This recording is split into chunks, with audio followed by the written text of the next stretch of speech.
Les pouvoirs publics du Cameroun ont consacré le 8 septembre 1998 la création d'une entreprise d'État à 100% de son capital dans l'optique de se donner des moyens adéquats pour un meilleur accès à la société de l'information. Situé dans l'embûche du golfe de Guinée, le Cameroun, riche de sa diversité, parce que reconnu comme l'Afrique en miniature, s'ouvre au monde par 3 grandes portes sur l'océan Atlantique, parmi lesquelles Kribi, dont le port à eau profonde, attend d'être inauguré.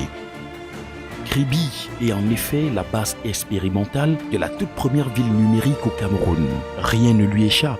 Par conséquent, sur plus de 10 000 km de linéaires de fibre optique déployés par Camtel sur l'ensemble du territoire national et qui desservent la totalité des 10 régions de notre pays, Kribi est entouré de 2 boucles sécurisées, celle sur le pipeline Tchad-Cameroun et une autre en provenance de la ville lumière d'Edea, se raccordant ainsi au backbone national en fibre optique. Toujours sur l'infrastructure, les côtes cribiennes accueillent déjà un premier point d'atterrissement. Le MCSCS, Nigeria to Cameroon Submarine Cable System, relie effectivement la ville de Kribi à celle de Lagos. En attendant d'autres partenariats avancés pour que Kribi élargisse son spectre de couverture numérique, le projet CBSC revêt un caractère singulier. C'est le premier câble qui va relier l'Afrique à l'Amérique latine, le Cameroun étant l'une des pierres angulaires du consortium à venir. Ce sera donc Kribi.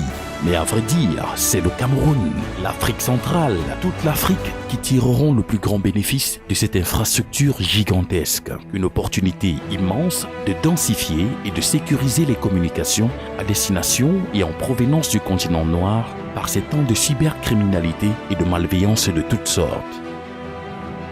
Ou donc, mieux qu'au Brésil, la terre des légendes pour sceller une alliance qui a le don d'être forte, mutuellement bénéfique, qui va consacrer la notoriété mondiale des entreprises et des États qui se sont ainsi dévoués à bâtir une infrastructure à la dimension de la vision qu'ils se font des communications d'aujourd'hui et celles de demain.